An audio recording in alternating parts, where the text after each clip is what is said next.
হাসান হুসাইনের পিতা হযরত আলী রাদিয়াল্লাহু তাআলা আনহু তিনিও শাহাদাত বরণ করেছেন। হযরত আলীর শাহাদাত বার্ষিকী পালন করো না কেন? এই মুহররমে হযরত ওমরে ফারুকের শাহাদাত হয়েছে, যেই ওমরের কারণে মুহররম মাস হয়েছে বছরের প্রথম মাস, ওমরের কারণে। ইতিহাস জানো? ওমরে ফারুক বললেন আরবি হিজরি সন গণনা হবে রসুলের হিজরত থেকে, তো রসুলের হিজরত তো মুহররম মাসে হয়নি, তো মুহররম আরবি বছরের শুরু হবে কেন? হযরত ওমর বললেন রসুল হিজরত করেছেন অন্য মাসে, কিন্তু পাক্কা নিয়ত করেছেন মুহররম মাসে। এই জন্য মুহররম হলো আরবি বছরের প্রথম মাস। এই মুহররমের এত দাম কেন? এই মুহররমে আদম নবীর তওবা কবুল হয়েছে। সাইয়্যিদুশ শুহাদা আমিরে হামজা রাদিয়াল্লাহু তাআলা আনহুর শাহাদাত এই মুহররমে হয়েছে। নারীদের মধ্যে সর্বপ্রথম যিনি শাহাদাতের পেয়ালা পান করেছেন সুমাইয়া রাদিয়াল্লাহু তাআলা আনহা, তার শাহাদাত এই মুহররমে হয়েছে। তার শাহাদাত বার্ষিকী পালন কেন করো না? আর হোসাইন রাদিয়াল্লাহু তাআলা আনহুর শাহাদাতের চিৎকার দিচ্ছ, নামাজ কই, দাড়ি কই, টুপি কই? অথচ শাহাদাতে কারবালার ইতিহাস পড়ো। কারবালার প্রান্তরে হযরত হোসাইন চোখের পানি ছেড়ে কাঁদতেছেন, যুদ্ধ চলতেছে, নামাজের টাইম হয়েছে, একবারও নামাজ বাদ দেননি। পানির পিপাসায় কলিজা ছটফট করতেছিল, চোখের পানি ছেড়ে কাঁদতেছিলেন, আর নামাজে দাঁড়াইয়া সিজদায় পড়ে আল্লাহর কাছে সাহায্য কামনা করেছিলেন। তোমাদের নামাজের হালাত এমন কেন? রাসূল মুহররম সম্পর্কে স্পষ্ট হাদিসে বলেছেন, মুহররম পালন করো রমজানের থেকে পরে যে রোজা, এর মধ্যে দামি রোজা এই মুহররমের রোজা 9 তারিখ, 10 তারিখ, 11 তারিখ, অথবা 9, 10 অথবা 10, 11 এই রোজা রাখো। রোজার মাধ্যমে লাভ কি হবে? 1 বছরের গুনাহ মাফ।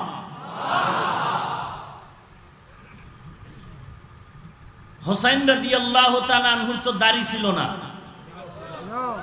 কথা বলেন, টুপি ছিল না, পাগড়ি ছিল না, লম্বা পোশাক ছিল না, নামাজ পড়েননি। তো হোসাইনের ভক্ত তোমাদেরকে জিজ্ঞেস করি, তোমাদের দাড়ি কই, টুপি কই?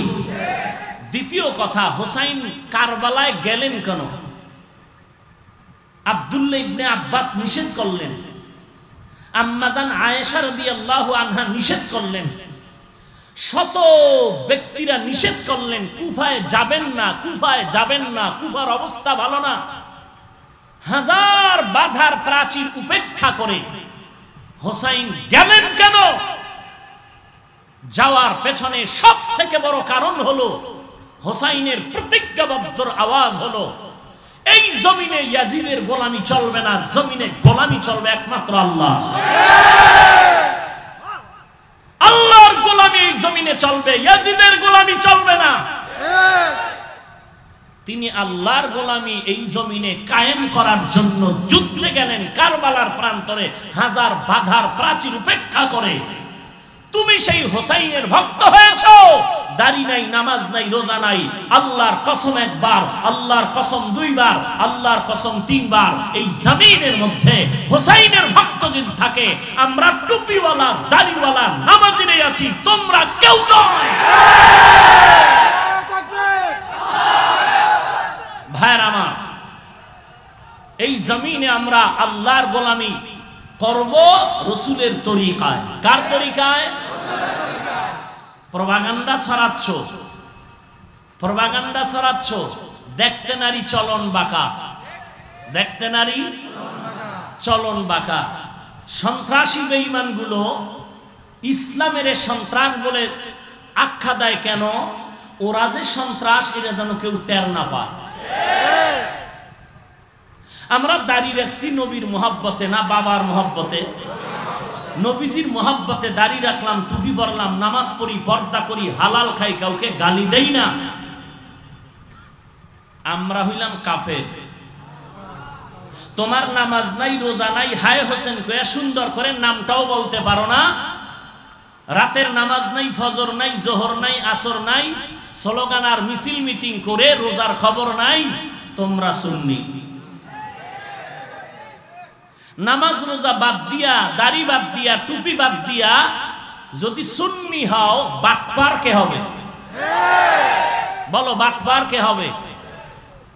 সাহাবায়ে কেরাম বাহাদুরি করেছেন রসুলের সুন্নতের আদর্শ দিয়ে। রসুলের সুন্নতটা কেমন, আঙ্গুলের নখগুলি কিভাবে কাটবা আর রাখবা, এখানেও আমার রসুলের সুন্নত। মানলে সুন্নি, না মানলে তাজা বাটপার। চুল কাটার মধ্যে আমার রসুলের সুন্নত আছে না নাই? তোমার চুলগুলো ক্রিকেটারের সাইজে কেন? তুমি সুন্নি। ক্রিকেটারের সাইজে চুল কাইটা সুন্নি হলে বাটপার কে? রাগ করতেছেন? আল্লাহ হেদায়েত দান করুন। আরো জোরে বলেন। কোথাও একটা বয়ান করতেছিলাম, ইমাম শাফিঈ রহমাতুল্লাহ আলাইহি আবু হানিফার কবর জিয়ারতে গেছেন।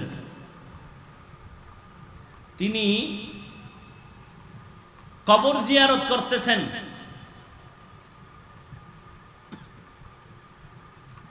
আর মোনাজাত করতেছিলেন।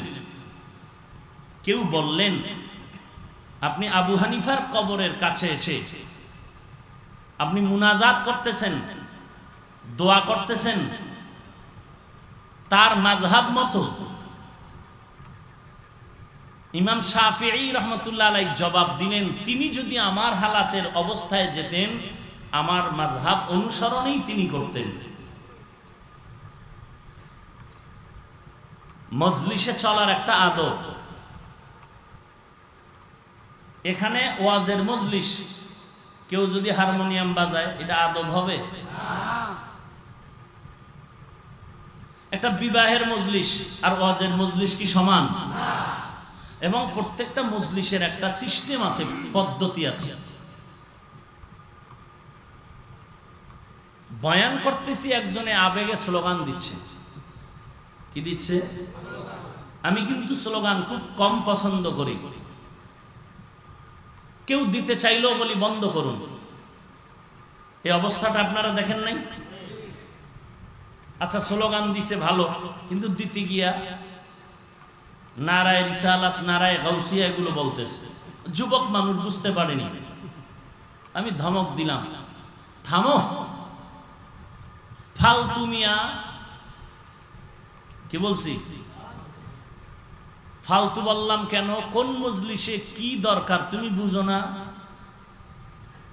আমরা নারায়ে রিসালাত স্লোগান দেই কখনো? তো তুমি ফালতু, তুমি বুঝো না, তুমি এই মাঠে দাও কেন? বেদাতি লাহাবির গোষ্ঠী, বেদাতি লাহাবি, তার মানে এরা আবু লাহাবের কলিজার টুকরা।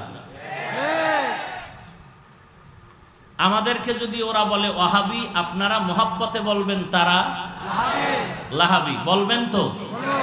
তারা যেদিন বন্ধ করবে, আমরাও বন্ধ করব। ওরাও যদি আমাদেরকে মোহাব্বতে বলতে পারে ওয়াহাবি, আমরা বলবো তোরা লাহাবি। আর আমগো ওয়াহাবি বললে আমরা বেজার না, কারণ আল্লাহ তাআলার একটা গুণবাচক নাম আছে ওয়াহাব, ওখান থেকে ওয়াহাবি। আর ওরা যেই ওয়াহাবির নাম বলে, আব্দুল ওয়াহাব নামে, নজদে তার বাড়ি, সেই আব্দুল ওয়াহাব কবরের মধ্যে সেজদা দেয়, কবর সামনে নিয়ে পূজা করে, এর বিরোধিতা করছিলেন। এখন আমরা কবর পূজার বিরুদ্ধে, মাজার পূজার বিরুদ্ধে কথা বলি যে, একটু আগেও বলেছি আমরা কবরওয়ালার পূজা করি না, আমরা ইবাদত করব কার? না কবরের? সব সময় বলি। এখন ওই আব্দুল ওয়াহাবের সাথে আমাদেরকে যদি তুলনা দেয়, তাতেও আমাদের কোনো ক্ষতি নাই, কারণ তিনি শিরিকের বিরুদ্ধে ছিলেন। আমরা কি শিরিকের পক্ষে? বিরুদ্ধে। বোকা বানাইয়া বাঙালিকে ধোকা আর কতদিন দিবা? কতদিন দিবা? ক্যানভাসারের গোষ্ঠীর অভ্যাস হলো ঔষধ বিক্রি হোক আর না হোক, চ্যালেঞ্জ দিবে 13 বার। চ্যালেঞ্জ দিবে এই মূর্খ বেদাতি লাহাবি সিফা সাফার ভিতরে চিৎকার দিবে, মাইক লাগাইছে 50টা, সামনে মানুষ 50 জন নাই, আছে নাই, যাও পাইতেছে স্টেজের পিছে ড্যাগের বাড়ির কারণে আছে। কিসের ড্যাগ? তবারকের ড্যাগ। কিসের ড্যাগ? তবারক। কেন নাম তবারক? কেন? মোবারক সাহেব পাকাইছেন এই জন্য। বুঝেন না কথা? নাম কি? ইলিয়াস ব্রাদার্স মাঠ। তোমরা তাকিয়ে দেখো তো এরা কি তবারকের লোভে আসছে? টাকার লোভে? বরং টাকা দিয়ে গেল। কথা ঠিক? কত দূর দূর থেকে আসছেন। বসার জায়গা ভালো না, দাঁড়ানোর সুযোগ নাই, কত কষ্ট।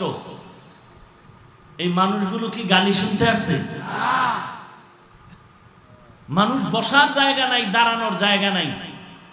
এই অবস্থায় যদি বলা হয় কতক্ষণ থাকবেন, সবাই মনে হয় আল্লাহর মহব্বত, রসুলের মহব্বতে বলবেন ফজর পর্যন্ত রাখলে আমরা থাকতে। দেখেন তো এই মানুষগুলো দেখতে উপর থেকে তাকাইলে কেমন লাগে? গাঞ্জাখরের মতো লাগে? মনে হচ্ছে উপর থেকে দেখতেই একটা বেহেশতের বাগানের মতো। কথা ঠিক নেই? আর আমরা যারা তবরক খানেওয়ালা দেখি, দাড়ি তো নাই, ওই সফান সফা, হ্যাঁ সফান, টুপি তো নাই, ওই আর 1.5-2 ঘন্টা চিৎকারের মধ্যে না কোরআনের আয়াত আছে না রসুলের হাদিস আছে, শুধু গালি আর গালি, গালি আর গালি। 13 ঘন্টা 13 মিনিটের মধ্যে 13 বার ওয়াহাবি ওয়াহাবি ওয়াহাবি। আমরা তোমাদের এত ক্ষতি করে ফেললাম, হ্যাঁ? আমরা তো কোনো ব্যক্তির পূজা করি না, আমরা আল্লাহর ইবাদত করি। তো আমি ওখানে বলছিলাম ফালতু, তুমি বুঝো না মজলিসে এই স্লোগান চলে না? ওখান থেকে গজবের মিডিয়া আছে না, আর এক ঝামেলা, আর একটা কি ঝামেলা। আমাদের 2 ঘন্টা বয়ানে 2-1টা কথা আল্লাহ মাফ করুন এলোমেলো হতে, মুখ ফসকে যেতে পারে। মিডিয়াওয়ালারা অধিকাংশ, সবার দোষ দেওয়া যাবে না, অধিকাংশ বলতে হবে, কমও না। মানুষের কাছে সম্মান নষ্ট হবে এই মূলক শব্দগুলো এরা চয়ন করে, এরপরে কাট করে উম্মতের মাঝে সাপ্লাই দেয়। ঢাকার মানুষ জানতেছে এখানের হালাত কি, মিডিয়ার কারণে জানবে না। একটা মানুষ বয়ানে লাভ দিল, ও ফট করে পাগলের মতো ক্যামেরা ওদিকেই তাক করলো, করলো না? এইটাকে ও বয়ানের হেডিং বানাইল যে মানুষ লাভ দিয়া বেউস, কলিজা ফেটে ফেলছে, বুক ফাটা কান্নার আওয়াজ। মানুষ এখন ওই দেখা সার্চ দিবে, ক্লিক দিবে, দেখার পরে ইউটিউবের ভিউয়ার্স বাড়বে, তার উদ্দেশ্য হাসিল হবে, কিন্তু স্বাভাবিকভাবে উম্মতের কাছে সমালোচনার পাত্র হয়ে গেলাম আমি। কথা ঠিক না? এটা কি সওয়াবের কাজ? এটা সওয়াবের কাজ। আমরা তো সব সময় বলি জাহান্নামের বয়ান শুনলে মানুষের কান্না আসবে, এটাই বাস্তবতা। এরপরও যদি কেউ কন্ট্রোল করতে না পারে সেটাও ভিন্ন কথা, কিন্তু কন্ট্রোল করা উচিত। আর ইচ্ছা করে যদি কেউ চিৎকার দেয়, লাভ দেয়, 7000 বছর জাহান্নাম। কয় হাজার? 7000 বছর জাহান্নামের আগুনে জ্বলতে হবে। স্টেজ ভরা আলেম ওলামা বসা, এদের মধ্যে কোরআনের এলেম কম না বেশি? আপনারা কি বলেন? তাহলে জাহান্নামের বয়ান এরা জানে না, দেখে না, এরা লাভ দেয় না, আপনারা দেন না কেন? দেন কেন? ওলামায়ে কেরামদের মধ্যে এলেম কম না বেশি? তো জাহান্নামের বয়ানে আলেমরা লাভ দেয় না, আপনারা দেন কেন? এই আশিকিন, জাকিরিন, হ্যাঁ লাভ তাদের মধ্যেও ঢুকে, কিন্তু তারা কন্ট্রোল করে ফেলে। আপনি কন্ট্রোল করুন, দেখবেন আল্লাহর দরবারে মর্যাদা আরো বেড়ে যাবে। খুবই কন্ট্রোল করা দরকার। এর দ্বারা লাভের থেকে ক্ষতি হচ্ছে অনেক বেশি। বয়ানের মধ্যে টুকটাক দুই একটা যদি আপত্তিকর কিছু হয়ে থাকে কারো কারো নজরে, সবার নজরে নয়, এগুলো মিডিয়াওয়ালাদের কাছে অনুরোধ থাকবে, সব লাইনের বয়ান ছাড়ো, ওই পয়েন্ট ছাড়িও না, ওই পয়েন্ট বাদ দাও, যাতে করে বয়ানের বদনাম না হয়, আলেমদের উপরে কোনো প্রশ্ন না আসে। কিন্তু তোমরা ওই লাইনটাই বারবার দেখাচ্ছ কেন? বয়ান করলাম 2 ঘন্টা, 5 মিনিট দেখাও কেন? যেই বয়ান করলাম, যেই আয়াত দিয়ে কোরআন শরীফ থেকে ওই নাম্বার বের করে এই বয়ানের অবস্থা পুরাটা ছেড়ে দাও। আর এক সমস্যা কি, একটা লোক বয়ান শুনতেছে জাহান্নামের বয়ান, দিলটা এত নরম হয়ে গেছে, মোটামুটি তওবার নিয়ত করে ফেলেছে, মানসিক অবস্থা দুর্বল। ঠিক এমন সময় একটা উলঙ্গ মেয়ের নাচ আর অ্যাড চলে আসে, মারাত্মক একটি ষড়যন্ত্র। কোরআন হাদিসের বয়ানের মাঝে কোন নারীদের অ্যাড দেওয়া টোটাল বয়ানের সম্পূর্ণ মুডকে ভেঙে ফেললো। ইউটিউব চ্যানেলওয়ালা যারা, তোমরা পারলে সওয়াবের কাজ করো, না পারলে এটা বন্ধ করে দাও। মানুষের বরদোয়া নিয়ে কিন্তু শান্তি পাবা না। প্রত্যেকটা মানুষ বরদোয়া করে যে বয়ান শুনতে বসলাম, পুরা তো পাইলামই না, যাও শুনলাম মাঝখানে অ্যাড। কার অ্যাড? চরমনের হুজুরের উলঙ্গ নারীর অ্যাড। তোমরা ইউটিউব কোম্পানিকে বলো, আর না হয় খুঁজো এখানে কোন ইহুদির ষড়যন্ত্র আছে কিনা, বন্ধ করে দাও। রিজিকের মালিক আল্লাহ, অন্য রাস্তায় খোদা রিজিক দিয়ে দিবে ইনশাআল্লাহ। মানুষের বরদোয়া নিও না, সাবধান। মানুষগুলো দিনের পথে আসতেছে, এখান থেকে যেন কেউ সমালোচনার সুযোগ না পায়। আল্লাহ সব ভাইকে হেদায়েত দান করুন, আরো জোরে বলেন নারায়ে রিসালাত আর ইয়া রাসূলুল্লাহর স্লোগান চলতেছে আমাদের দেশে, চলে কিনা? নারায়ে রিসালাত ইয়া রাসূলুল্লাহ, এই শব্দ, এই স্লোগান পৃথিবীর রাসূলের রেখে যাওয়া একটা হাদিসে যদি কেউ দেখাইতে পারে, তাহলে আমি ওই দিন থেকে এই স্লোগান শুরু করব। নারায়ে রিসালাত ইয়া রাসূলুল্লাহ, এই শব্দ যে কয়টা বললাম, পৃথিবীর রাসূলের রেখে যাওয়া কোনো হাদিসে যদি দেখাইতে পারে, ওদিন থেকে আমি শুরু করব। কোনো ঝগড়া নাই, দ্বন্দ্ব নাই, আছে? ইয়া রাসূলুল্লাহ তো আমরা বলি না, সাহাবায়ে কেরাম ইয়া রাসূলুল্লাহ বলছেন না? তো ইয়া রাসূলুল্লাহ তো হাদিসে আছে, আমরা বলি সাহাবায়ে কেরাম বলেছেন, সেটা নিয়ে কথা না। নারায়ে রিসালাত বললেই যে ইয়া রাসূলুল্লাহ বলতে হবে, এইরকম একটা হাদিস তুমি দেখাও। আমি বিরোধিতা করছি না, তুমি দাও, কিন্তু যখনই তুমি আমাকে গালি দিবা তখন জবাব দিতেই হবে। দরুদ শরীফ নিয়ে কথা বলেছিলাম কোন এক বয়ানে, যে দরুদ পড়বা, চোখের পানি পড়বে, সওয়াব হবে। দরুদ নিয়ে মস্কারি করো কেন? দরুদ শরীফ হাদিসে নাই, তো হাদিসে থাকলে মন গড়া বানায়া পড়ার দরকারটা কি? এরপরে বঙ্গোপসাগরের ঢেউ দেওয়ার দরকার কি? আল্লাহু ইউহুম্মা পড়েনি? আল্লাহ এরকম শব্দ না, আল্লাহ। এরপরে হু টান আছে। আমি এই বিষয়ে বলছিলাম, শুদ্ধ করে রসুলের শানে দরুদ পড়ো, আদব রক্ষার্থে। মন থাকবে মদিনার দিকে, চোখে থাকবে পানি। রসুলের শানের দরুদ নিয়ে মস্কারি কেন? আমি বয়ানে দরুদ শরীফ পড়ি নাই, খুতবায় পড়ি নাই। রসুল দরুদ শিখায় দেননি, মস্কারি করো দরুদ শরীফ নিয়ে। এগুলো বুঝাইতে গেলে তুমি আমাকে গালি দিচ্ছ। আমি দরুদের বিরুদ্ধে বলেছি? বরং রসুলের শানে দরুদ পড়ো, যেটা হাদিসে আছে। হ্যাঁ, কোন বুজুর্গ যদি অন্য লাইনে দরুদ শিখাইয়া থাকে, পড়ো, শুদ্ধ করে পড়ো, আঁকা বাঁকা পড়ো কেন? বলছি একটা বুঝে একটা লাহাবির গোষ্ঠী।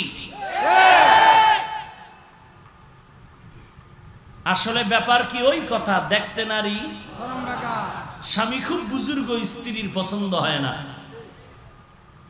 একদিন রাতের জোনাকির আলোতে তাকায় দেখে শূন্যের উপরে পাগড়িওয়ালা ঘুরে। মনে মনে কয় আমার স্বামী এরম বুজুর্গ হইলো তো হইতো। রাতের বেলা স্বামী যখন ঘরে আসলো, বলে তুমি কি এর বুজুর্গ? বলে কেন? বলে এই শূন্যের উপরে দেখলাম এরকম পাগড়িওয়ালা বুজুর্গ ঘুরে, তুমি এরকম হতে পারলে না? বলে তুমি দেখেছো? বলে অবশ্যই দেখেছি। বলে ওই ঘুরনেওয়ালাই তো আমি ছিলাম। বলে ও, এই জন্য তো দেখলাম পা একটা বাঁকা হয়ে আছে। দেখতে নারী, চলন বাঁকা। কথা বলছি উম্মতকে জাহান্নাম থেকে বাঁচাবার জন্য, আর সেটাকে দোষে নিয়ে তিলের তাল বানায় এরপরে চিৎকার, উম্মতের সজাগ করো। মিয়া নামাজ পড়ি, দাড়ি রাখছি, টুপি পরি, আমরা হোসাইনের বংশধর না, হোসাইনের ভক্ত না, আর তোমরা হোসেন হোসেন কয়ে চিৎকার দিবা, নামাজ নাই, রোজা নাই, পর্দা নাই, চিৎকার দিয়ে স্লোগান দিবা, মিছিল করবা, তোমরা হোসাইনের ভক্ত। এটা পাগল মানলেও আমরা মানতে পারি না।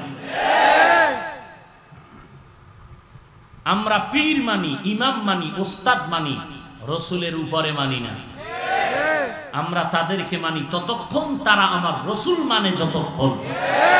যদি দেখি রসুল মানে না, তাদেরকেও মানার কোনো অধিকার নাই, সুযোগ নাই। কারণ যে আমার আল্লাহ এবং রসুলের লাইনে নাই, সে আল্লাহ এবং রসুলের যেমন দুশমন, আমারও দুশমন। আল্লাহ সবাইকে হেদায়েত দান করুন।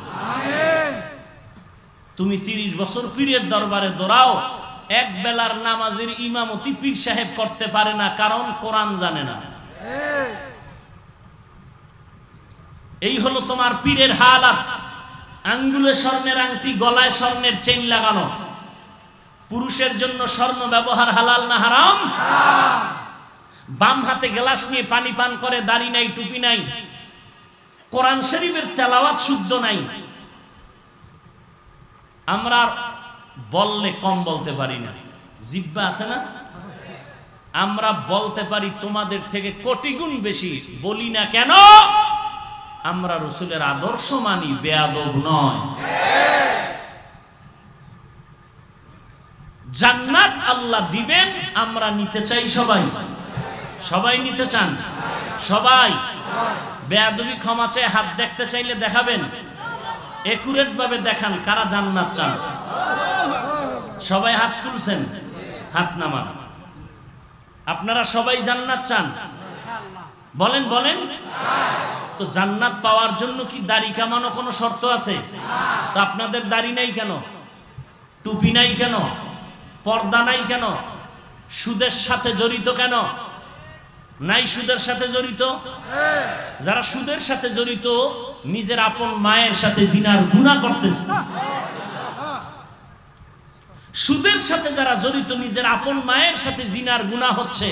তুমি দরুদ পড়লেও কি, না পড়লেও কি, তুমি সুন্নি হইলেও কি, না হইলেও কি।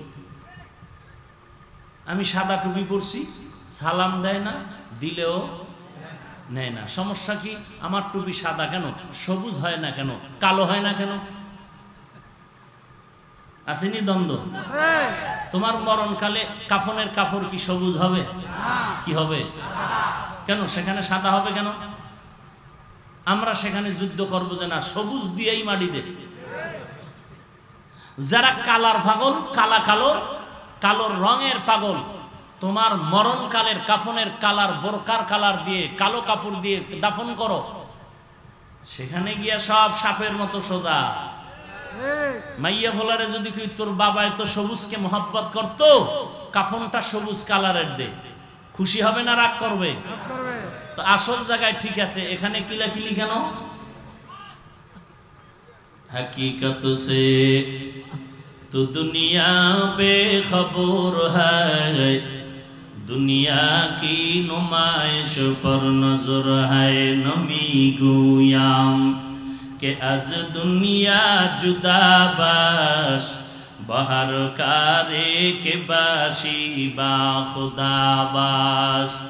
चिस्ते दुनिया अज खुदा गाफिल बुदन, नए कमाशो नुकरा हो फर जिंदोजान। आब दरकश तिहला के कश्तियास, आब अंदर जीरे कश्ती पुश्तियास। इन्नल्लज़ीना आमनू व आमिलुस सालिहात। জান্নাত যদি পেতে চাও দুইটা গুণ অর্জন করো। এক নম্বরে পরিশুদ্ধ ঈমান, দুই নম্বরে নেক আমল। এখানে আমরা যারা হাজির হয়েছি সবাই তো ঈমানওয়ালা, আমরা সবাই ঈমানদার। এরপরও কেন আমাদের কাছে বয়ান? আজকে তো কোরআন হাতে নিয়ে হিন্দুদের পাড়ায় গিয়া বয়ান করা দরকার ছিল, খ্রিস্টানদের গির্জায় গিয়া বয়ান করা দরকার, কিন্তু তাদের কাছে যাব কখন? সময় নাই। আল্লাহর দেওয়া 12টা মাসের প্রত্যেকটা দিন জোহরের পর, আসরের পরে, মাগরিবের পরে, এশার পরে শুধু মুসলমানের বয়ান করতে হয়। কারণটা কি? কারণ তো একটাই কারণ, আমাদের ঈমান এখনো পরিশুদ্ধ হয় নাই। যতক্ষণ ঈমানটা পরিশুদ্ধ হবে না, যতক্ষণ পর্যন্ত আমল পরিশুদ্ধ হবে না, ততক্ষণ পর্যন্ত বান্দা বয়ান চালু রাখতে হবে। আল্লাহ তাআলা বলেন, ইয়া আইয়ুহাল্লাযীনা আমানু দুখুলু ফিস-সিলমি কাফা। এরে দুনিয়ার মুমিন, তোমরা ইসলামের মধ্যে পরিপূর্ণ ঢুকে যাও। ইয়া আইয়ুহাল্লাযীনা আমানু আমিনু বিল্লাহ। এরে দুনিয়ার ঈমানওয়ালা, ঈমান আনো। ও মুমিনের দল, ঈমান আনো। ঈমানওয়ালা তো আল্লাহর উপর ঈমান এনেছে, আবার কেন আল্লাহ বলেন ঈমান আনো?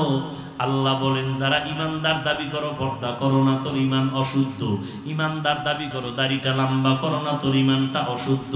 ঈমানদার দাবি করো হালাল খাও না, তোর ঈমানটা অশুদ্ধ। আল্লাহ বলেন আমিনু, তোমরা ঈমানওয়ালা ঈমান আনো, অর্থাৎ তোমার অশুদ্ধ ঈমানটারে পরিশুদ্ধ করে নাও। পর্দা ছাড়া যাদের ঈমান আছে, তোমরা পর্দা করার মাধ্যমে ঈমানটা পরিপূর্ণ করো। যারা দাড়িটা না রাখার মাধ্যমে ঈমানদার দাবি করো, দাড়িটা লম্বা করার মাধ্যমে ঈমানকে পরিপূর্ণ করে নাও।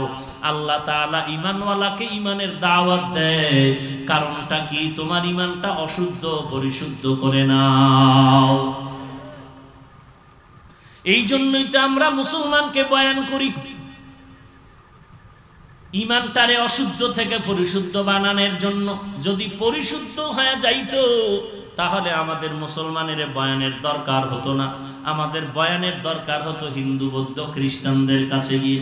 কিন্তু দুঃখ লাগে ভাই, অনেক ঈমানওয়ালা আমাদের দিকে আঙ্গুল তুলে বলে, নবীজি তাবলীগ করেছেন কাফেরের কাছে, তোমরা কেন মুসলমানের কাছে তাবলীগ করো? কথাটা শুনিয়া মনে বড় ভালো লাগার কথা ছিল, কিন্তু খারাপ লাগলো। কারণটা কি? তুমিও তো হিন্দু পাড়ায় গিয়া যদি এই কথা বলতা যথেষ্ট ছিল। তুমি যদি খ্রিস্টানদের গির্জায় গিয়া বলতা, আমি খ্রিস্টানদের গির্জায় আসছি কালেমার দাওয়াত নিয়া, তোমরাও কাফেরের কাছে যাও। কিন্তু তুমিও তো মুসলমানের একটা মজলিস মিলাইয়া ওখানে চিল্লায়া